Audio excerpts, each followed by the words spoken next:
Hello friends, स्वागत है आपका अपने प्यारा सा इस यूट्यूब चैनल में। तो आज के इस वीडियो में हम लोग बिहार बोर्ड क्लास 10th के चैप्टर 1 यानी फिजिक्स के चैप्टर 1 जिसका नाम है प्रकाश के परावर्तन के नोट्स को देखने वाले हैं आज। यानी कंप्लीट चैप्टर को इस वीडियो में हम लोग देखेंगे।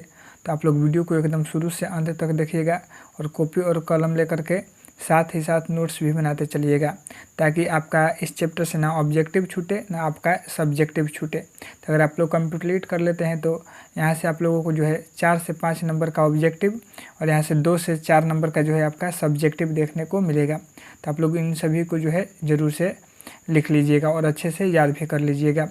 चलिए देखते हैं। यहाँ पर देखिए पहला में क्या है। देखिए यहाँ पर सबसे पहला दिया गया है कि प्रकाश किसे कहते हैं, यानी प्रकाश के बारे में पूछा गया है कि प्रकाश किसे कहते हैं।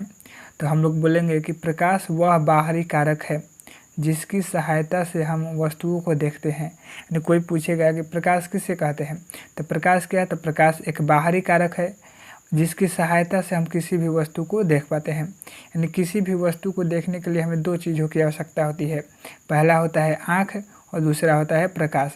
तो आँख तो हमारे पास है, लेकिन प्रकाश क्या है। तो प्रकाश एक बाहरी कारक है जिसकी सहायता से यानी जिसके रहने पर हम किसी भी वस्तु को देख पाते हैं। तो प्रकाश का परिभाषा इस तरह से आप लोगों को लिखना है।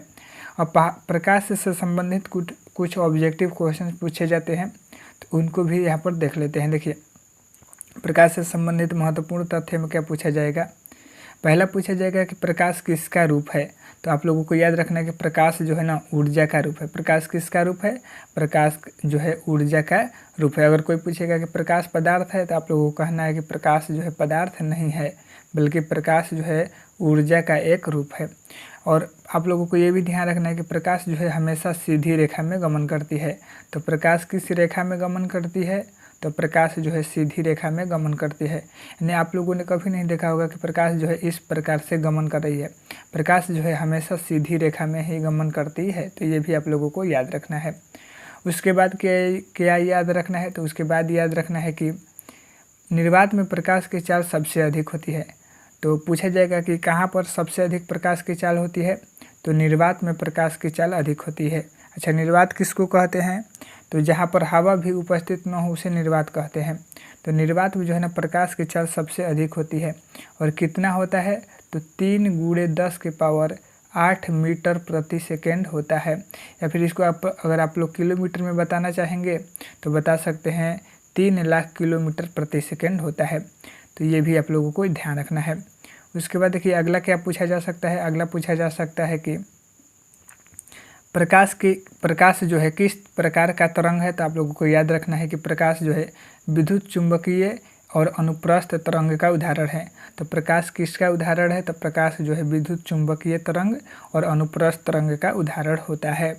उसके बाद याद रखना है कि प्रकाश की चाल जो है सबसे अधिक गैस में होती है। यानी प्रकाश की चाल सबसे अधिक किस माध्यम में होती है। तो प्रकाश की चाल जो है सबसे अधिक गैस में होती है। और कितना होता है। तो लगभग 3 लाख किलोमीटर प्रति सेकेंड होता है। और प्रकाश की चाल जो है सबसे कम किस माध्यम में होता है। तो प्रकाश की चाल सबसे जो है कम ठोस माध्यम में होता है, यानी लगभग 2 लाख किलोमीटर प्रति सेकेंड। तो इसको भी आप लोगों को ध्यान रखना है। उसके बाद पूछा जा सकता है कि प्रकाश की चाल को सबसे पहले जो है किसने ज्ञात किया था। यानी सबसे पहले किसने बताया था कि प्रकाश की चाल जो है 3 लाख किलोमीटर प्रति सेकेंड होती है। तो यह बात को जो है ओलाउस रोमर नामक विद्वान ने बताया था। ठीक है ना, ओलाउस रोमर नामक वैज्ञानिक ने बताया था। तो इसको भी आप लोगों को ध्यान रखना है। ठीक है, तो यहाँ पर जो है इससे जो प्रकाश से संबंधित यही जो है प्रश्न पूछे जाते हैं। यहाँ पर से जो है ऑब्जेक्टिव पूछा जाएगा और यहाँ पर से आप लोगों को प्रकाश का परिभाषा याद करना है। उसके बाद अगला पॉइंट देख लेते हैं। देखिए अगला पॉइंट में क्या पूछा गया है। पूछा जाता है ना कि प्रकाश स्रोत किसे कहते हैं। तो आप लोगों को याद रखना है कि प्रकाश स्रोत किसे कहेंगे। तो जिन वस्तुओं से प्रकाश निकलेगा उन्हें जो है ना प्रकाश स्रोत कहते हैं। अगर कोई वस्तु है और उससे अगर प्रकाश निकल रहा है तो उस वस्तु को जो है प्रकाश का स्रोत कहेंगे। जैसे तारा से जो है प्रकाश निकलता है, बल्ब से प्रकाश निकलता है, जुगनू से प्रकाश निकलता है, सूर्य से प्रकाश निकलता है और लालटेन से प्रकाश निकलता है। तो अगर जिन वस्तुओं से प्रकाश निकल रहा है उसे जो है प्रकाश स्रोत कहेंगे। ये भी पूछा जाता है ना कि प्रकाश स्रोत कितने प्रकार के होते हैं। तो प्रकाश स्रोत जो है ना 2 प्रकार के होते हैं। पहला होता है प्राकृतिक प्रकाश स्रोत और दूसरा होता है कृत्रिम प्रकाश स्रोत। ठीक है, यहाँ पर देख लेते हैं। यहाँ पर देखिए प्रकाश स्रोत का जो है प्रकार भी दिया गया है। तो देखिए प्रकाश स्रोत के प्रकार की बात करें तो प्रकाश स्रोत जो है दो प्रकार का होता है। पहला होता है प्राकृतिक प्रकाश स्रोत। तो प्राकृतिक प्रकाश स्रोत किसे कहेंगे? तो वह वस्तुएं जो प्रकृति द्वारा निर्मित है, यानी वह वस्तुएं जो प्रकृति के द्वारा निर्मित है, मतलब कि मानव के द्वारा नहीं बनी हुई है, और अगर उनसे जो है प्रकाश निकलता है तो उसे जो है ना प्राकृतिक प्रकाश स्रोत कहेंगे। यानी अगर कोई वस्तु है जो कि प्रकृति के द्वारा बनी हुई है और उससे अगर प्रकाश निकल रहा है तो उसे जो है ना प्राकृतिक प्रकाश स्रोत कहेंगे। एग्जाम्पल की बात कर लेते हैं कि एग्जाम्पल में क्या होगा। तो जैसे तारा जो है ना प्रकृति द्वारा निर्मित है, क्योंकि तारा को जो है मानव नहीं बनाया है, तो यह जो प्राकृतिक स्रोत हो गया। तो तारा, उसके बाद सूर्य को जो है प्रकृति द्वारा, सूर्य भी प्रकृति द्वारा निर्मित है। और जो जुगनू होता है, आप लोग रात में देखे होंगे, तो यह भी जो है ना प्रकृति द्वारा निर्मित है। तो ये भी जो है तीनों के तीनों जो है प्राकृतिक प्रकाश स्रोत के उदाहरण हो जाएंगे। उसके बाद दूसरा होता है कृत्रिम प्रकाश स्रोत, या फिर इसी को जो है मानव निर्मित प्रकाश स्रोत भी बोलते हैं। तो ये इसको जो है कैसे बोलेंगे? तो वह वस्तुएं जो मानव के द्वारा बनाई गई है, यानी कोई वस्तु है और वह जो है मानव के द्वारा बनाया गया है और उससे अगर प्रकाश निकलता है तो उसे जो है ना मानव निर्मित प्रकाश स्रोत कहेंगे। तो आप लोगों को इस प्रकार से परिभाषा याद रखना है। अच्छा, कौन कौन सी वस्तुएं हैं जिनको मानव ने बनाया है और उससे प्रकाश निकलता है? तो लालटेन जो है ना यहाँ पर कृत्रिम प्रकाश स्रोत का उदाहरण है। लालटेन किसका उदाहरण है? तो लालटेन जो है मानव निर्मित या कृत्रिम प्रकाश स्रोत का उदाहरण है, क्योंकि लालटेन को जो है मानव ने बनाया है। उसके बाद दिया हो जाएगा, बल्ब हो जाएगा, ये सभी जो है ना मानव निर्मित प्रकाश स्रोत के उदाहरण है। तो इसको भी आप लोगों को ध्यान रखना है। तो प्रकाश स्रोत कितने प्रकार के होते हैं? प्रकाश स्रोत दो प्रकार के होते हैं। पहला होता है प्राकृतिक प्रकाश स्रोत, दूसरा होता है मानव निर्मित या कृत्रिम प्रकाश स्रोत। तो इसको भी आप लोगों को अच्छे से याद रखना है। उसके बाद इससे संबंधित कुछ जो है महत्वपूर्ण ऑब्जेक्टिव क्वेश्चंस में पूछे जाते हैं। जैसे पहला पूछा जाएगा कि पृथ्वीवासियों के लिए सबसे बड़ा प्रकाश का स्रोत क्या है? तो पृथ्वीवासियों के लिए सबसे बड़ा प्राकृतिक प्रकाश का स्रोत जो है सूर्य है। यानी सूर्य जो है ना पृथ्वीवासियों के लिए प्रकाश का सबसे बड़ा प्राकृतिक स्रोत है, यानी सूर्य से जो है हमें प्रकाश मिलता है। उसके बाद पूछा जाएगा सूर्य से पृथ्वी की दूरी कितना है? तो सूर्य से पृथ्वी की दूरी जो है लगभग 15 करोड़ किलोमीटर है। कितना है? तो लगभग 15 करोड़ किलोमीटर है। और सूर्य के प्रकाश को पृथ्वी तक आने में कितना समय लगता है? तो सूर्य के प्रकाश को पृथ्वी तक आने में 8 मिनट 20 सेकंड का समय लगता है। तो ये भी आप लोगों को याद रखना है कि पृथ्वीवासियों के लिए सबसे बड़ा प्राकृतिक स्रोत, यानी प्रकाश का प्राकृतिक स्रोत सूर्य है। उसके बाद सूर्य से पृथ्वी की दूरी 15 करोड़ किलोमीटर है और सूर्य के प्रकाश को पृथ्वी तक आने में 8 मिनट 20 सेकंड का समय लगता है। तो ये भी आप लोगों को अच्छे से याद रखना है। अगला देख लेते हैं। आप देखिए, पूछा जाता है कि प्रदीप्त वस्तु किसे कहते हैं और अप्रदीप्त या दीप्तिमान वस्तु किसे कहते हैं। ठीक है, यानी प्रदीप्त या इसी को कहते हैं दीप्तिमान, और दूसरा होता है अप्रदीप्त। तो इनको जो है मतलब प्रदीप्त किसे कहेंगे, अप्रदीप्त किसे कहेंगे। तो देख लीजिए यहाँ पर देखिए, पहला पूछा गया है कि पहला में है कि प्रदीप्त या दीप्तिमान वस्तु किसे कहते हैं? तो वह वस्तुएं जो स्वयं प्रकाश का उत्सर्जन करते हैं उन्हें जो है ना प्रदीप्त या दीप्तिमान वस्तु कहते हैं। यानी कोई वस्तु है जो प्रकाश खुद से निकाल रही है तो उसको जो है ना प्रदीप्त या दीप्तिमान वस्तु कहेंगे। जैसे सूर्य जो है खुद से प्रकाश निकालता है, यानी मतलब कि सूर्य से जो है प्रकाश निकलता है। उसके बाद जो है तारा से भी प्रकाश निकलता है। लालटेन है, उससे भी प्रकाश निकलता है। दिया, जुगनू, जलता हुआ बल्ब, ये सभी जो है ना प्रदीप्त या दीप्तिमान वस्तु के उदाहरण होंगे। क्यों होंगे? क्योंकि इनसे जो है प्रकाश निकलता है, और जिनसे प्रकाश निकलता है उनको जो है ना प्रदीप्त या दीप्तिमान वस्तु कहते हैं। तो इसको भी आप लोगों को अच्छे से याद रखना है। अगला देख लेते हैं। आप देखिए, अप्रदीप्त वस्तु किसे कहेंगे? तो अप्रदीप्त वस्तु किसे कहेंगे? तो वह वस्तुएं जो स्वयं प्रकाश का उत्सर्जन नहीं करती है उन्हें जो है अप्रदीप्त वस्तुएं कहते हैं। जैसे पत्थर जो है प्रकाश का उत्सर्जन कभी नहीं करेगा। जैसे पुस्तक जो है ना अपने आप जो है प्रकाश का उत्सर्जन नहीं करता है। टेबल जो है अपने आप प्रकाश का उत्सर्जन नहीं करता है। तो जो वस्तुएं स्वयं प्रकाश का उत्सर्जन यानी स्वयं प्रकाश को नहीं निकालती है उन्हें जो है अप्रदीप्त वस्तु कहते हैं। तो इसको भी आप लोगों को अच्छे से याद रखना है। उसके बाद जो है ये भी जो है काफ़ी इम्पोर्टेंट है कि प्रकाश का प्रकीर्णन किसे कहते हैं। ये जो है ना बहुत बार पूछा गया कि प्रकाश का प्रकीर्णन किसे कहते हैं। तो जब प्रकाश की किरणें वायुमंडल में उपस्थित सूक्ष्म कणों से टकराती है, यानी हमारे वायुमंडल में जो है बहुत सारे सूक्ष्म कण हैं, जैसे जल है या भी छोटे छोटे धूल के कण हैं। तो जब पर सूर्य से प्रकाश की किरणें पृथ्वी पर आती है तो यह वायुमंडल से होकर के आती है। तो जब वायुमंडल में उपस्थित जो छोटे छोटे कण हैं उनसे जो है प्रकाश की किरणें टकराती है तो वह जो है इतने चारों दिशाओं में फैल जाती है, और उसी को क्या कहते हैं, उसी को जो है प्रकाश का प्रकीर्णन कहते हैं। तो आप लोगों को याद रखना कि प्रकाश का प्रकीर्णन किसे कहते हैं। तो जब प्रकाश की किरणें वायुमंडल में उपस्थित सूक्ष्म कणों से टकराती है तो वह चारों दिशाओं में फैल जाती है, उसी को जो है प्रकाश का प्रकीर्णन कहते हैं। जैसे अगर आपको एग्जांपल से बताऊँ तो मान लीजिए यहाँ पर ये हो गया सूक्ष्म कण, और यहाँ पर से जो हरे प्रकाश की किरण आ रही है तो ये क्या होगी, ये जो है टकरा कर इधर आएगी। यहाँ से मान लीजिए इधर से प्रकाश की किरण आ रही है, टकरा कर इधर जाएगी। तो ये जो है ना प्रकाश की किरण जो है चारों दिशाओं में फैल जाती है, इसी को कहते हैं प्रकाश का प्रकीर्णन। तो इसको अच्छे से याद रखना है। अगला पूछा जाता है कि किरण किसको कहते हैं। तो किरण की परिभाषा देखें तो सीधी रेखा में चलने वाले प्रकाश को किरण कहते हैं। यानी कोई प्रकाश है और आप लोगों को पता है कि प्रकाश जो है हमेशा सीधी रेखा में चलता है, तो सीधी रेखा में चलने वाले प्रकाश को क्या कहते हैं, तो सीधी रेखा में चलने वाले प्रकाश को किरण कहते हैं। उसके बाद किरण पुंज पूछा जाता है कि किरण पुंज किसे कहते हैं। तो किरणों के समूह को किरण पुंज कहते हैं। यानी बहुत सारा, अगर एक किरण है, ठीक है, अगर एक किरण है तो उसे किरण कहेंगे, लेकिन बहुत सारा किरण हो जाएगा तो उसे जो है किरण पुंज कहेंगे। तो किरणों के समूह को किरण पुंज कहते हैं, और सीधी रेखा में चलने वाले प्रकाश को किरण कहते हैं। उसके बाद किरण पुंज पूछा जाता है कि कितने प्रकार के होते हैं। तो आप लोगों को यहाँ से अच्छे से देखना है कि किरण पुंज जो है ना 3 प्रकार के होते हैं। कितने प्रकार के होते हैं, तो किरण पुंज जो है 3 प्रकार के होते हैं। आप लोगों को अच्छे से याद रखना है कि किरण पुंज कितने प्रकार के होते हैं। तो किरण पुंज 3 प्रकार के होते हैं। पहला होता है अपसारी किरण पुंज, दूसरा होता है अभिसारी किरण पुंज, और तीसरा होता है समांतर किरण पुंज। तो ऑब्जेक्टिव प्रश्न में भी पूछा जाता है कि किरण पुंज कितने प्रकार के होते हैं। तो किरण पुंज 3 प्रकार के होते हैं। पहला होता है अपसारी, दूसरा होता है अभिसारी, तीसरा होता है समांतर। अच्छा, समांतर किरण पुंज किसको कहते हैं, तो वह प्रकाश, जब प्रकाश की किरणें एक दूसरे के समांतर होती है तो उसे जो है समांतर किरण पुंज कहते हैं। अभिसारी किसे कहेंगे, तो जब प्रकाश की किरणें चारों दिशाओं से आकर, यहाँ पर देखिए जैसे यहाँ से आ रही है प्रकाश की किरण और एक बिंदु पर जमा हो रही है तो उसको जो है ना अभिसारी किरण पुंज कहते हैं।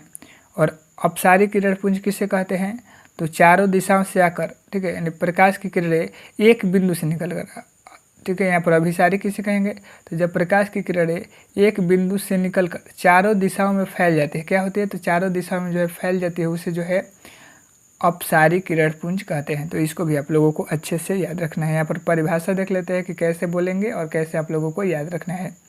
देखिए, अपसारी किरण पुंज पूछेगा कि किसे कहते हैं, तो वैसा किरण पुंज जिसमें प्रकाश की किरणें एक बिंदु स्रोत से निकलकर चारों तरफ फैल जाती है, यानी वैसा किरण पुंज जिसमें प्रकाश की किरणें एक बिंदु स्रोत से निकलकर चारों तरफ क्या होगी, फैल जाएगी। जैसे यहाँ पर एक बिंदु स्रोत है और यहाँ से निकलेगी और चारों दिशा में क्या होगी, तो चारों दिशा में जो है ना फैल जाएगी, उसी को क्या कहेंगे, उसको जो है अपसारी किरण पुंज कहते हैं। ठीक है, तो आप लोगों को अच्छे से याद रखना है कि अपसारी किरण पुंज किसे कहते हैं। यहाँ से आप लोग जो है देख कर यहाँ से आप लोग जो है डायग्राम भी बना लीजिएगा। और देख लेते हैं, आप दूसरा पूछा गया है कि मतलब दूसरा पूछा जाता है कि अभिसारी किरण पुंज किसे कहते हैं, या फिर दूसरा प्रकार होता है कि अभिसारी किरण पुंज क्या होता है। तो देखिए, अभिसारी किरण पुंज वैसा किरण पुंज होता है जिसमें प्रकाश की किरणें चारों दिशाओं से आकर एक बिंदु पर जमा होती है, यानी चारों दिशा से आएगी और कहाँ पर जमा होगी, तो एक बिंदु पर जमा होगी। तो इसको भी आप लोगों को अच्छे से याद रखना है और अच्छे से जो है डायग्राम भी बना लेना है यहाँ पीछे से देख करके। ठीक है, तो यहाँ पर जो है अभिसारी किरण पुंज भी हो गया। उसके बाद जो है समांतर किरण पुंज तीसरा प्रकार होता है।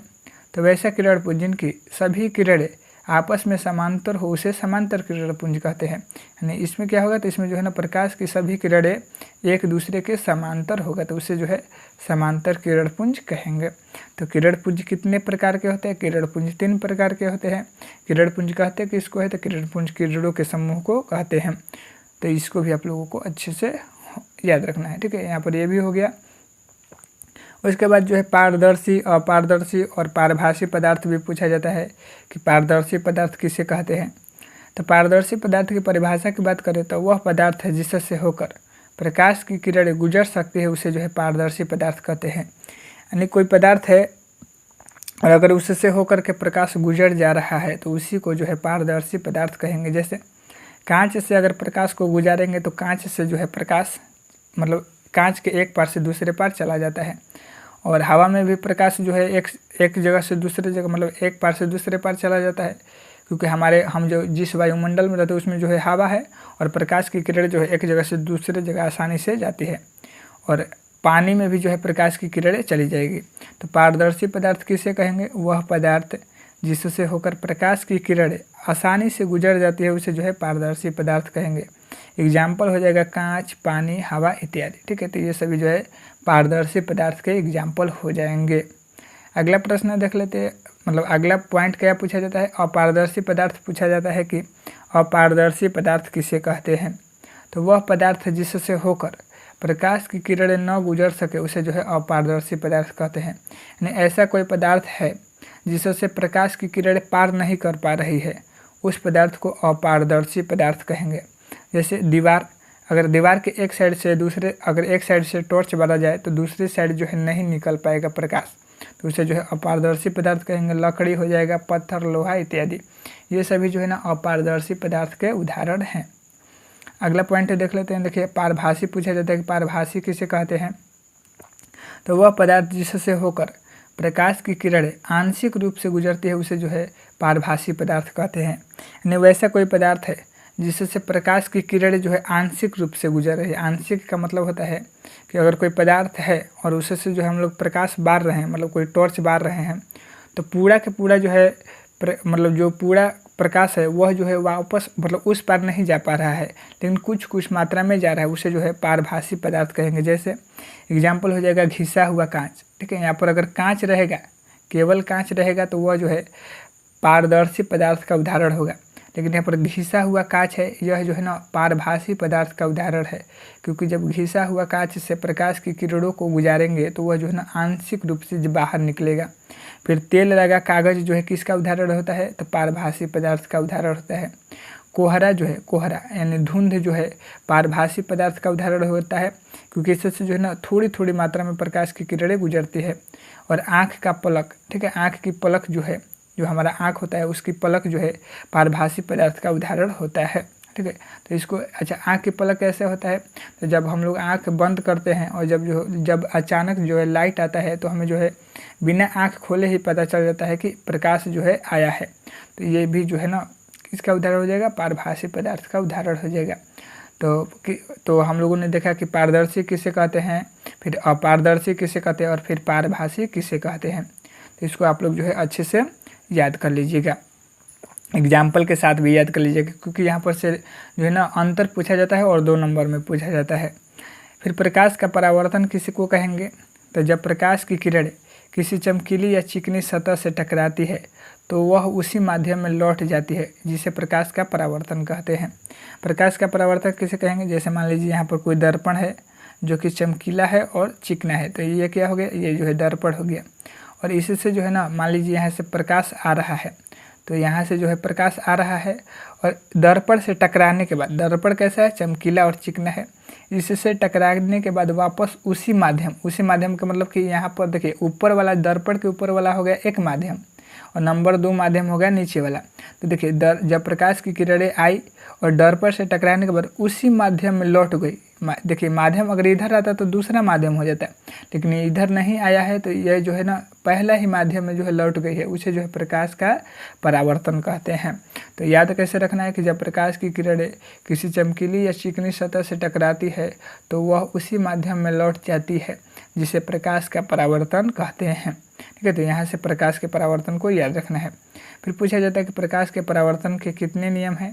तो MCQ यानी ऑब्जेक्टिव में पूछा जाता है कि प्रकाश के परावर्तन के कितने नियम हैं? तब प्रकाश के परावर्तन के 2 नियम होते हैं। कितने नियम होते हैं? तो प्रकाश के परावर्तन के 2 नियम होते हैं। और 2 नियम ये कौन कौन से होते हैं? तो 2 नियम होते हैं। पहला नियम यहाँ पर देख लीजिए, पहला नियम होता है कि आपतन कोण परावर्तन कोण के बराबर होता है। अच्छा, आपतन कोण परावर्तन कोण किसे कहेंगे, उसके बाद उससे पहले देख लेते हैं कि दूसरा नियम क्या होता है। तो आपतित किरण, परावर्तित किरण तथा आपतन बिंदु पर खींचा गया लंब तीनों एक ही समतल पर होता है।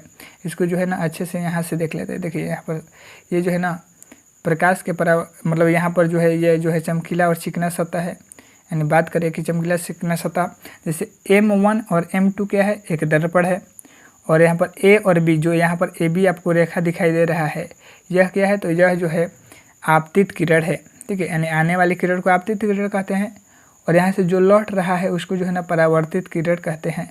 और यहाँ पर जो लंब खींचा हुआ है, जैसे N और B जो है आपको दिखाई दे रहा होगा, ये जो है लंब है। तो आपको समझ में आ गया कि M1 M2 एक दर्पण है, A और B जो है आपतित किरण है, B और C जो है परावर्तित किरण है, N और B क्या है, तो अभिलंब है। अब यहाँ पर देखिए पहला नियम होता है कि आपतन कोण यानी आपतित किरण और अभिलंब के बीच में जो कोण बनता है उसको क्या कहते हैं, तो उसको जो है आपतन कोण कहते हैं। दूसरा बात कि परावर्तित किरण और अभिलंब के बीच में जो कोण बनता है, यहाँ पर बन रहा है, इसको जो है ना परावर्तन कोण कहते हैं। तो आपतन कोण और परावर्तन कोण दोनों के दोनों बराबर होते हैं। जैसे मान लीजिए कि आपतन कोण हो गया 45 डिग्री का, तो परावर्तन कोण भी कितना होगा, 45 डिग्री का होता है। तो पहला नियम यही होता है कि आपतन कोण परावर्तन कोण के बराबर होता है। दूसरा नियम यह होता है कि आपतित किरण, आपतन बिंदु और परावर्तित किरण तीनों एक ही समतल पर होता है। देखिए यहाँ पर समतल एक ही है, तो तीनों कहाँ है, तीनों जो है ना एक ही समतल पर है। तो यही जो है ना प्रकाश के परावर्तन के दो नियम होते हैं। तो इसको आप लोगों को अच्छे से याद रखना है। ठीक है, उसके बाद देख लेते हैं उसके बाद क्या पूछा जाता है। ठीक है, उसके बाद पूछा जाएगा जैसे कि आपतित किरण किसे कहते हैं, परावर्तित किरण किसे कहते हैं। ठीक है, आपतन कोण, परावर्तन कोण, अभिलंब, ये सभी भी पूछा जाता है। तो आपतित किरण पूछा जाएगा कि किसे कहते हैं, तो सतह से टकराने वाली किरण को आपतित किरण कहते हैं। ठीक है, यहाँ पर देखिए सतह से जो किरण टकराया है, यहाँ पर जो है सतह है और सतह से जो किरण टकराया है, पहले ये किरण टकराया है। ठीक है, तो ये जो है ना आपतित किरण हो गया। तो आपतित किरण किसे कहेंगे, तो सतह से टकराने वाली किरण को जो है आपतित किरण कहते हैं। उसके बाद आपतन बिंदु किसे कहते हैं, तो देखिए आपतन बिंदु की बात करें। अच्छा, पहले यहाँ पर ना सारा का सारा जो है देख लेते हैं पहले कि किसको क्या कहेंगे। जैसे देखिए ये दर्पण है, M1 M2 क्या है, दर्पण है। आपतित किरण पूछा जाएगा तो सतह से टकराने वाली किरण को आपतित किरण कहते हैं। परावर्तित किरण किसे कहते हैं, तो आपतित किरण जिस बिंदु से टकराती है, टकराने के बाद वापस लौटती है, जो वापस लौट रही है किरण ना, उसी को क्या कहते हैं, उसी को जो है परावर्तित किरण कहते हैं। फिर आपतन बिंदु पूछा जाएगा कि किसे कहते हैं, तो आपतित किरण जिस बिंदु से, जैसे यहाँ पर ये दर्पण हो गया, यहाँ से जो है किरण आ रही है, तो यहाँ पर टकराई, तो जिस बिंदु से आने आपतित किरण जिस बिंदु से टकराती है उसे जो है आपतन बिंदु कहते हैं। और उसके बाद अभिलंब पूछा जाता है, तो आपतन बिंदु, यहाँ पर ये क्या है, ये जो है आपतन बिंदु है। आपतन बिंदु पर खींचा गया लंब अभिलंब कहलाता है। तो यहाँ पर ये क्या हो जाएगा, ये जो है अभिलंब हो जाएगा। फिर उसके बाद बोलेगा कि आपतन कोण किसे कहते हैं, तो आपतित किरण ये है और ये जो है अभिलंब है। यानी आपतित किरण और अभिलंब के बीच में जो कोण बनता है उसे आपतन कोण कहते हैं। और यहाँ से जो किरण लौटेगी ये जो है परावर्तित किरण हो जाएगी। तो परावर्तित किरण और अभिलंब के बीच में जो कोण बनेगा वह जो है ना परावर्तन कोण होगा। और दोनों कोण क्या होते हैं, तो दोनों कोण जो है बराबर होते हैं। तो इसको भी आप लोगों को अच्छे से याद रखना है। अब यहाँ पर परिभाषा देख लेते हैं कि परिभाषा में जो है कैसे लिखेंगे या फिर इसको कैसे जो है बोलेंगे। तो आपतित किरण कैसे बोलेंगे, सतह से टकराने वाली किरण को आपतित किरण कहते हैं। यहाँ पर दूसरा देख लेते हैं। दूसरा बोला है कि आपतन बिंदु किसे कहते हैं, तो आपतित किरण जिस बिंदु से टकराती है उसे जो है आपतन, ठीक है, आपतन बिंदु यहाँ पर हो जाएगा, आपतन बिंदु कहते हैं। तो आपतित किरण जिस बिंदु से टकराते हैं उसे क्या कहते हैं, उसे जो है आपतन बिंदु कहते हैं। फिर अभिलंब किसी को कहेंगे, तो आपतन बिंदु पर खींचा गया लंब अभिलंब कहलाता है। तो अभिलंब किसी को कहेंगे कि आपतन बिंदु पर खींचा गया जो लंब था वही जो है अभिलंब कहलाया। हम लोगों ने जो है चित्र में देखा है अभी। फिर उसके बाद आपतन कोण पूछा जाएगा कि आपतन कोण किसी को कहेंगे। ठीक है, तो अच्छे से देख लीजिए कि आपतन कोण किसे कहेंगे। तो आपतित किरण और अभिलंब के बीच में जो कोण बनेगा, ठीक है, यहाँ पर कोण हो जाएगा कि जो कोण बनेगा उसे जो है आपतन कोण कहेंगे।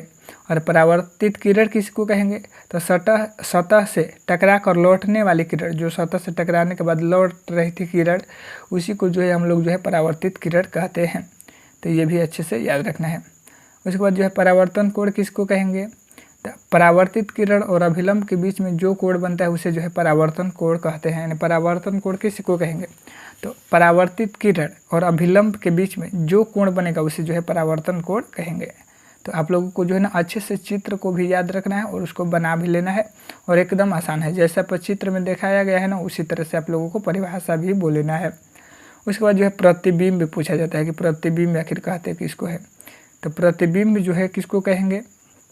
ठीक है, प्रतिबिंब की बात करें तो किसी बिंदु स्रोत से आती प्रकाश की किरणें दर्पण से परावर्तन के बाद जिस बिंदु पर मिलती है या मिलती हुई प्रतीत होती है उसे उस बिंदु स्रोत का प्रतिबिंब कहते हैं। प्रतिबिंब किसको कहेंगे, तो जैसे कोई किरण है, मतलब कोई किरण है जो आ रही है और आने के बाद, ठीक है, आने के बाद दर्पण से परावर्तन के बाद जिस बिंदु पर मिलती है या मिलती हुई केवल प्रतीत भी हो जाएगी उसे जो है प्रतिबिंब कहते हैं। ठीक है, उसे क्या कहते हैं, उसे जो है प्रतिबिंब कहते हैं।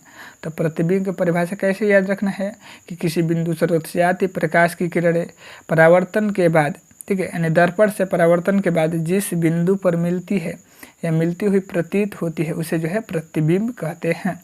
प्रतिबिंब के प्रकार भी पूछा जाता है कि प्रतिबिंब के कितने प्रकार होते हैं।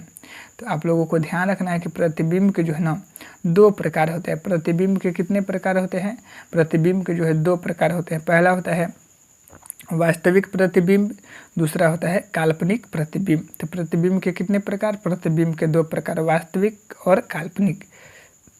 फिर पूछा जाता है कि काल्पनिक प्रतिबिंब या फिर वास्तविक प्रतिबिंब किसको कहेंगे।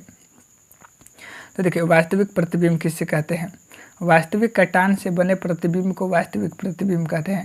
यानी वास्तविक प्रतिबिंब का परिभाषा क्या हो जाएगा, तो वास्तविक कटान से अगर कोई प्रतिबिंब बन रहा है तो उस प्रतिबिंब को जो है वास्तविक प्रतिबिंब कहते हैं।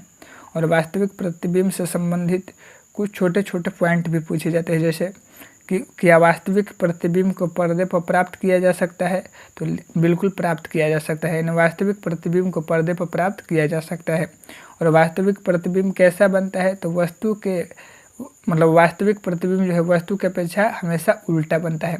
तो वास्तविक प्रतिबिंब से पहला पॉइंट याद रखना है कि वास्तविक प्रतिबिंब को पर्दे पर प्राप्त किया जा सकता है और वास्तविक प्रतिबिंब वस्तु की अपेक्षा हमेशा उल्टा बनता है। कैसा बनेगा, उल्टा बनता है। तो ये भी आप लोगों को अच्छे से याद रखना है। अगला देख लेते हैं। देखिए यहाँ पर जो है दूसरा प्रतिबिंब का प्रकार था आभासी या काल्पनिक प्रतिबिंब। तो आभासी या काल्पनिक प्रतिबिंब किसको कहेंगे, तो किसी बिंदु स्रोत से आती प्रकाश की किरणें, यानी कोई बिंदु स्रोत है और उससे जो है प्रकाश की किरणें आ रही है और दर्पण से परावर्तन के बाद जिस बिंदु से आती हुई प्रतीत होती है, ठीक है, यानी जिस बिंदु से आती हुई क्या होती है, प्रतीत होती है, उसे जो है आभासी या काल्पनिक प्रतिबिंब कहते हैं। तो आभासी या काल्पनिक प्रतिबिंब का परिभाषा आप लोगों को इस तरह से याद रखना है। यहाँ से भी ना कुछ जैसे छोटे छोटे पॉइंट पूछे जाते हैं, जिससे पहला पॉइंट पूछा जाएगा कि आभासी प्रतिबिंब को पर्दे पर प्राप्त किया जा सकता है कि नहीं किया जा सकता है। तो आप लोगों को ध्यान रखना है कि आभासी प्रतिबिंब को पर्दे पर प्राप्त नहीं किया जा सकता है, जबकि वास्तविक प्रतिबिंब को हम लोग पर्दे पर प्राप्त कर सकते हैं। और आभासी प्रतिबिंब वस्तु की अपेक्षा कैसा होता है, तो आभासी प्रतिबिंब वस्तु की अपेक्षा हमेशा जो है सीधा होता है। तो कौन सा प्रतिबिंब सीधा होता है, तो आभासी प्रतिबिंब सीधा होता है, वास्तविक प्रतिबिंब उल्टा होता है। आभासी प्रतिबिंब को पर्दे पर प्राप्त नहीं किया जा सकता है और ठीक है, आभासी प्रतिबिंब को प्राप्त नहीं किया जा सकता है पर्दे पर, और जो है वास्तविक प्रतिबिंब को पर्दे पर प्राप्त किया जा सकता है। तो ये जो है ना ऑब्जेक्टिव में जो है पूछा जाता है। यहाँ से जो है दर्पण की परिभाषा देख लेते हैं कि दर्पण आखिर कहते किसको है। देखिए दर्पण किसे कहेंगे, जब सामान्य कांच के एक तरफ, यानी कोई सामान्य कांच हम लोग ले लेंगे, जैसे यहाँ पर ये सामान्य कांच हो गया, और इसके एक तरफ क्या कर देंगे, एक तरफ जो है कलई कर देंगे। कलई का मतलब कि एक तरफ जो है पेंट कर देंगे, तो वह जो माध्यम बनेगा ना, यह जो है एक अपारदर्शी माध्यम बनेगा। अपारदर्शी करने का मतलब है कि प्रकाश को अगर जैसे मान लीजिए यहाँ पर कोई कांच है और अगर यहाँ पर कलई नहीं किया हुआ है तो प्रकाश आएगा और इधर से जो है लौट जाएगा। लेकिन जब हम लोग कलई कर देंगे तो क्या होगा, प्रकाश जो है ना वापस मतलब कि इस पार नहीं आ पाएगा, यानी इधर से ही लौट जाएगा। तो दर्पण का परिभाषा क्या होगा कि जब सामान्य काज था एक तरफ क्या करेंगे, कलई कर देंगे, कलई मतलब पेंट कर देंगे, तो हमें कैसा माध्यम प्राप्त होगा, हमें जो है एक अपारदर्शी माध्यम प्राप्त होगा, और उसी को क्या कहेंगे, उसी को जो है दर्पण कहेंगे। तो ये भी आप लोगों को अच्छे से याद रखना है। फिर दर्पण के प्रकार को पूछा जाता है कि दर्पण के कितने प्रकार होते हैं, ठीक है। लेकिन दर्पण के प्रकार से पहले जो है ना पूछा जाता है कि जो आप लोग जो है दर्पण पर कलई करते हैं वो उसमें कलई करने में जो है किसका प्रयोग किया जाता है।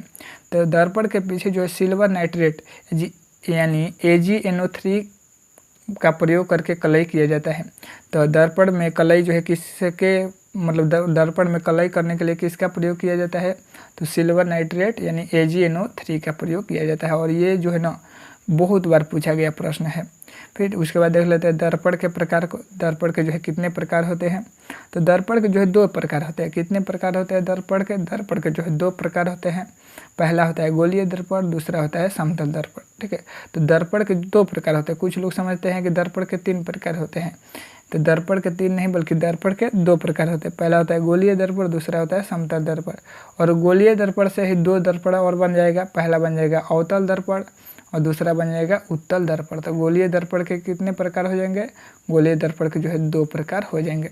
और दर्पण के कितने प्रकार होते हैं, तो दर्पण के भी 2 प्रकार होते हैं। देख लेते हैं कि एक एक करके कि गोलीय दर्पण किसको कहेंगे। तो गोलीय दर्पण की परिभाषा इस प्रकार से होगा कि जिस दर्पण का परावर्तक सतह किसी गोले का भाग होता है उसे उस गोले का गोलीय दर्पण कहते हैं, ठीक है। यानी उसे क्या कहते हैं, उसे जो है गोलीय दर्पण कहते हैं। तो गोलीय दर्पण किसको कहेंगे, तो जिस दर्पण का परावर्तक सतह किसी गोले का भाग होता है उसे गोलीय दर्पण कहते हैं, ठीक है। यहाँ पर जैसे मान लीजिए यहाँ पर कोई गोला है और यही क्या बनेगा, यही जो है ना गोलीय दर्पण बनेगा, ठीक है। आगे यहाँ पर जो है चित्र दिया हुआ है तो उसको जो है अच्छे से समझेंगे, ठीक है। देखिए यहाँ पर गोलीय दर्पण को पहले देख लेते हैं। गोलीय दर्पण देखिए यहाँ पर जो है एक चित्र दिया हुआ है और यही जो है ना गोलीय दर्पण है, ठीक है। तो ये क्या है, ये जो है गोलीय दर्पण है। गोलीय दर्पण में कुछ पॉइंट भी होते हैं, जैसे पहला होता है ध्रुव, दूसरा होता है वक्रता केंद्र, तीसरा होता है ध्रुव, ठीक है। मतलब कि वक्रता केंद्र, ध्रुव, मुख्य अक्ष, ठीक है। तो इन सभी को जो है अच्छे से हम लोग जो है समझेंगे भी। और यहाँ पर जो है आप लोगों को बस याद रखना है कि गोलीय दर्पण कैसा होता है, गोलीय दर्पण गोल होता है। और इसी से जो है ना अगर इसी को जो है भाग बांटेंगे तो 2 भाग में हो जाएगा। पहला हो जाएगा अवतल दर्पण और दूसरा हो जाएगा उत्तल दर्पण। तो ये भी जो है ना हम लोग देखने वाले हैं। तो यहाँ पर देख लेते कहाँ थे हम लोग, ठीक है। यहाँ पर गोलीय दर्पण के प्रकार, ठीक है। यहाँ से जो है देख लिए थे कि गोलीय दर्पण जो है किसको कहते हैं। अब गोलीय दर्पण के प्रकार को देख लेते हैं कि गोलीय दर्पण के कितने प्रकार होते हैं। तो गोलीय दर्पण जो है ना 2 प्रकार होते हैं। पहला होता है अवतल दर्पण और दूसरा होता है उत्तल दर्पण। तो गोलीय दर्पण के कितने प्रकार होते हैं, तो गोलीय दर्पण के 2 प्रकार होते हैं। पहला होता है अवतल दर्पण और दूसरा होता है उत्तल दर्पण, ठीक है। यहाँ पर 2 यहाँ पर जो है इमेज भी दिया हुआ है। पहला है अवतल दर्पण का और दूसरा है उत्तल दर्पण का। अच्छा, अवतल दर्पण का मतलब अगर पूछेगा कि अवतल दर्पण किसको कहेंगे, तो जिस दर्पण का परावर्तक सतह अंदर की तरफ धंसा होता है। जैसे मान लीजिए यहाँ पर कोई दर्पण है और अगर इसके यहाँ पर अगर कलई किया हुआ है तो इसका मतलब कि इसका परावर्तक सतह ये होगा। इसका परावर्तक सतह जो कलई भाग नहीं किया हुआ होता है वही होता है। तो इसका परावर्तक सतह क्या है, अंदर की तरफ धंसा होगा। तो जिस दर्पण का परावर्तक सतह अंदर की तरफ धंसा होगा उसे जो है अवतल दर्पण कहेंगे। और जिस दर्पण का परावर्तक सतह जो है उठा हुआ रहेगा यानी बाहर की तरफ उठा हुआ रहेगा उसे क्या कहेंगे, तो उसे जो है उत्तल दर्पण कहेंगे। तो दर्पण के यानी गोलीय दर्पण के कितने प्रकार हैं, तो गोलीय दर्पण के जो है 2 प्रकार हैं, अवतल दर्पण और उत्तल दर्पण। उसके बाद अवतल दर्पण की परिभाषा देखते हैं। अवतल दर्पण किसे कहेंगे, तो जिस दर्पण का परावर्तक सतह अंदर की ओर, ठीक है, यानी अंदर की ओर धंसा होता है उसे क्या कहेंगे, उसे जो है अवतल दर्पण कहेंगे। यहाँ पर अवतल दर्पण का परिभाषा क्या था कि जिस दर्पण का परावर्तक सतह अंदर की तरफ, यहाँ पर देखेंगे ना कि अंदर की तरफ क्या है, धंसा हुआ है, इसी को क्या कहेंगे, इसी को जो है ना अवतल दर्पण कहते हैं। फिर अवतल दर्पण की विशेषता पूछता है कि अवतल दर्पण की क्या क्या विशेषता है। तो पहला विशेषता है कि अवतल दर्पण को जो है ना अभिसारी दर्पण कहते हैं। तो पूछेगा कि किस दर्पण को अभिसारी दर्पण कहते हैं, तो अवतल दर्पण को जो है अभिसारी दर्पण कहते हैं। फिर पूछता है कि अवतल दर्पण की फोकस दूरी क्या होती है, तो अवतल दर्पण की फोकस दूरी ऋणात्मक यानी माइनस में होती है। फिर पूछेगा कि अवतल दर्पण में जो है किस प्रकार का प्रतिबिंब बनता है। तो अवतल दर्पण में जो है वास्तविक प्रतिबिंब भी बन सकता है और काल्पनिक प्रतिबिंब भी बन सकता है। और एक और बात याद रखना है कि अवतल दर्पण में जो है मतलब कि अवतल दर्पण एक ऐसा दर्पण है जिसमें तीनों प्रकार का प्रतिबिंब बनता है। मतलब कि छोटा प्रतिबिंब भी बनेगा, बड़ा प्रतिबिंब भी बनेगा और बराबर प्रतिबिंब भी बन जाएगा। लेकिन मुख्य रूप से कौन सा प्रतिबिंब बनता है, तो मुख्य रूप से जो है बड़ा प्रतिबिंब के लिए हम लोग इसका प्रयोग करते हैं। तो कौन सा दर्पण है जिसमें तीनों प्रतिबिंब बनता है, अवतल दर्पण में बनता है। अवतल दर्पण को अभिसारी दर्पण कहते हैं। फोकस दूरी ऋणात्मक होता है और इसमें वास्तविक और काल्पनिक दोनों प्रकार का प्रतिबिंब बन सकता है। और प्रतिबिंब कितने प्रकार के थे, तो प्रतिबिंब भी 2 ही प्रकार के थे। अगला देख लेते हैं, अवतल दर्पण के उपयोग से जो है संबंधित कुछ जो है प्रश्न पूछे जाते हैं कि अवतल दर्पण का प्रयोग कहाँ कहाँ किया जाता है। तो पहला, गाड़ियों के हेडलाइट में जो है अवतल दर्पण का प्रयोग किया जाता है। यानी आप लोग देखे होंगे जो कार जो बस होता है उसके आगे जो है ना हेडलाइट लगा होता है, तो उसको जो है अग्रदीप भी कहते हैं।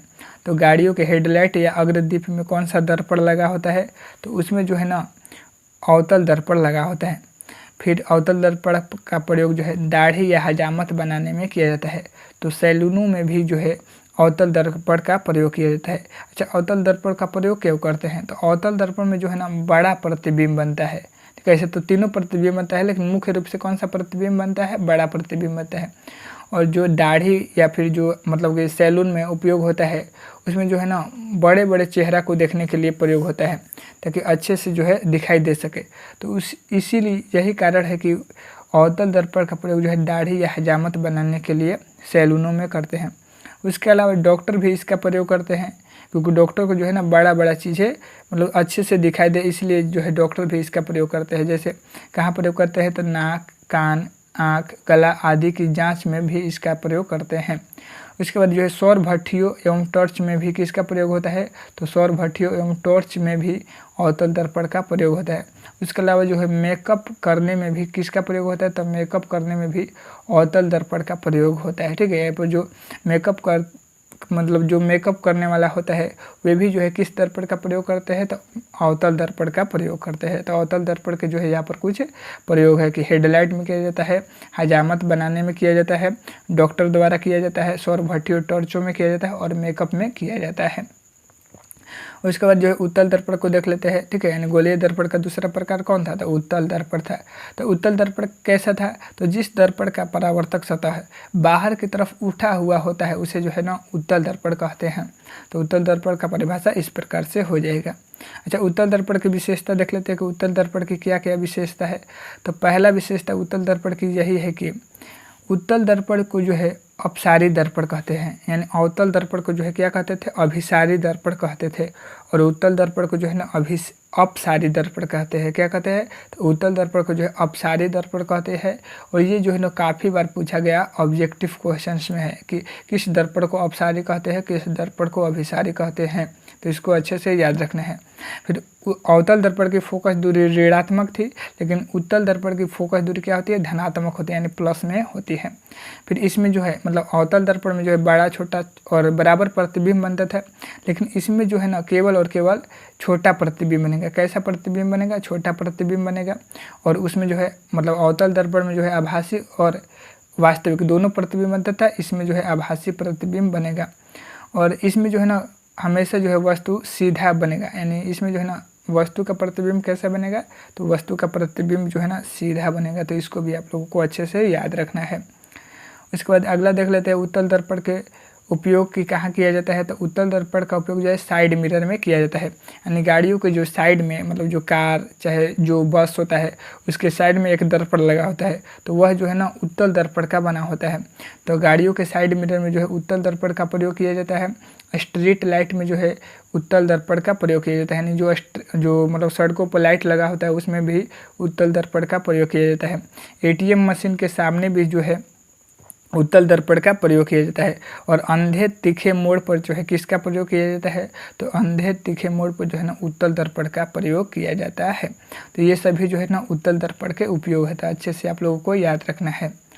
अगला देख लेते हैं, यहाँ पे देखिए गोलीय दर्पण के कुछ महत्वपूर्ण पद को देख लेते हैं। गोलीय दर्पण के कुछ महत्वपूर्ण पद, जैसे सबसे पहले यहाँ पर देख लेते हैं कि ये क्या है, तो ये जो है गोलीय दर्पण है।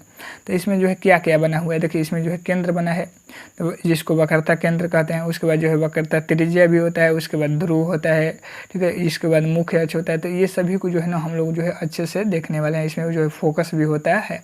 तो गोलीय दर्पण के कुछ महत्वपूर्ण पद में पहला पद क्या है, तो पहला पद यहाँ पर है ध्रुव यानी पोल। तो ध्रुव किसको कहेंगे, तो गोलीय दर्पण के मध्य बिंदु को दर्पण का ध्रुव कहते हैं। तो गोलीय दर्पण का जो मध्य बिंदु होता है उसको क्या कहते हैं, उसको जो है दर्पण का ध्रुव कहते हैं। यानी यहाँ पर जो गोलीय दर्पण है उसका मध्य बिंदु क्या है, तो वो उसका मध्य बिंदु ये है, ठीक है। उसका मध्य बिंदु ये है और इसी को जो है क्या कहते हैं, तो इसी को जो है ध्रुव या फिर पोल कहते हैं। तो आप लोगों को ये भी अच्छे से याद रखना है कि ध्रुव या पोल किसको कहेंगे, तो गोलीय दर्पण के मध्य बिंदु को दर्पण का ध्रुव या पोल कहते हैं और इसको जो है पी अक्षर से सूचित किया जाता है। तो पूछेगा कि गोलीय दर्पण में ध्रुव को किस अक्षर से सूचित किया जाता है, तो पी अक्षर से सूचित किया जाता है। अगला देख लेते हैं यहाँ पर दूसरा जो है कि वक्रता केंद्र किसको कहते हैं, इसको इंग्लिश में सेंटर कहते हैं। तो गोलीय दर्पण के केंद्र को जो है वक्रता केंद्र कहते हैं। यानी गोलीय दर्पण का जो बीच वाला भाग होता है उसको क्या कहते हैं, उसको जो है केंद्र कहते हैं और इसको जो है सी अक्षर से सूचित किया जाता है। अगला देख लेते हैं यहाँ पे, देखिए वक्रता त्रिज्या किसको कहते हैं, ठीक है। तो वक्रता त्रिज्या किसको कहेंगे, जिसको जो है रेडियस कहते हैं। यानी गोलीय दर्पण की त्रिज्या को वक्रता त्रिज्या कहते हैं। जो गोलीय दर्पण की त्रिज्या होता है उसको जो है वक्रता त्रिज्या कहते हैं और आर अक्षर से सूचित किया जाता है।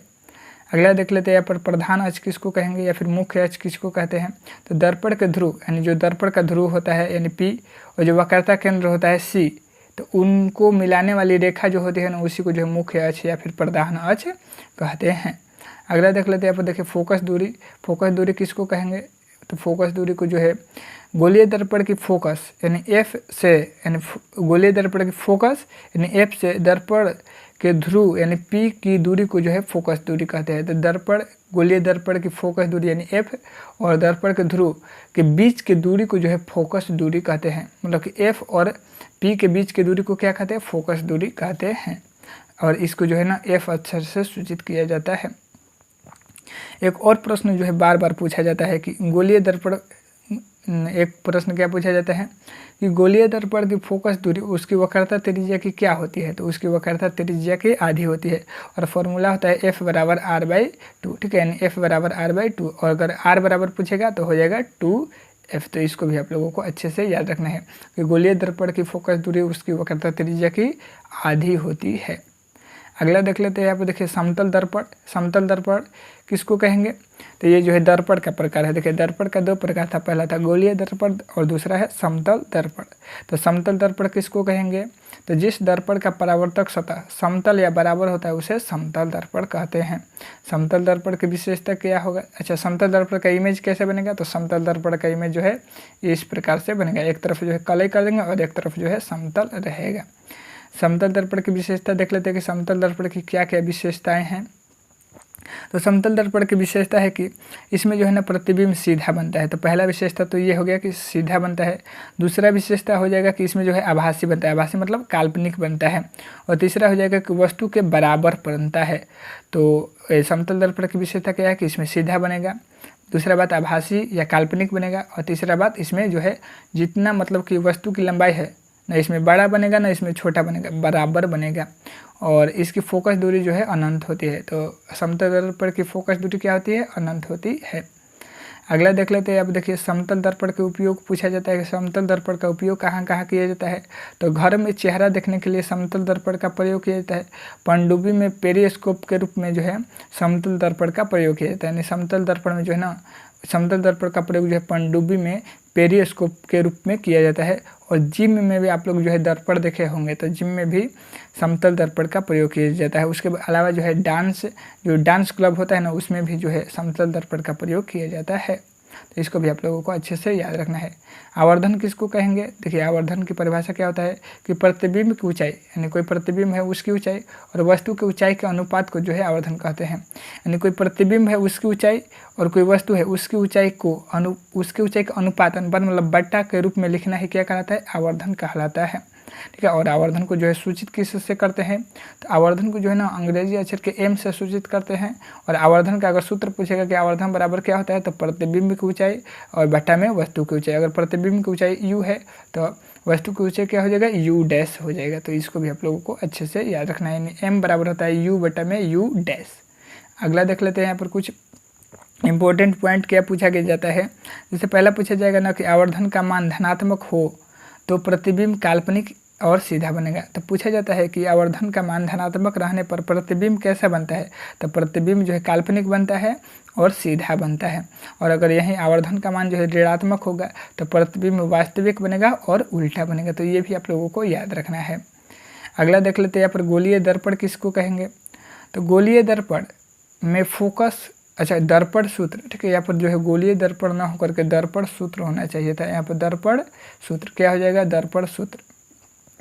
दर्पण सूत्र, तो दर्पण सूत्र क्या होता है, तो गोलीय दर्पण में फोकस दूरी को f, यानी फोकस दूरी को f लिखेंगे और वस्तु की दूरी को u से लिखते हैं। वस्तु की दूरी क्या होता है, u, और प्रतिबिंब की दूरी जो है v होता है। मतलब कि गोलीय दर्पण में फोकस क्या होता है f और वस्तु की दूरी क्या होता है u और प्रतिबिंब की दूरी v में संबंध बैठाना, मतलब इनको अच्छे से लिखना ही दर्पण सूत्र कहलाता है।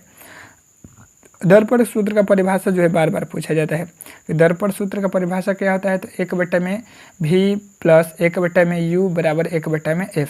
आप इसको ऐसे भी लिख सकते हैं 1/में f बराबर 1/में v प्लस 1/में u। तो यही क्या होता है, यही जो है दर्पण सूत्र होता है।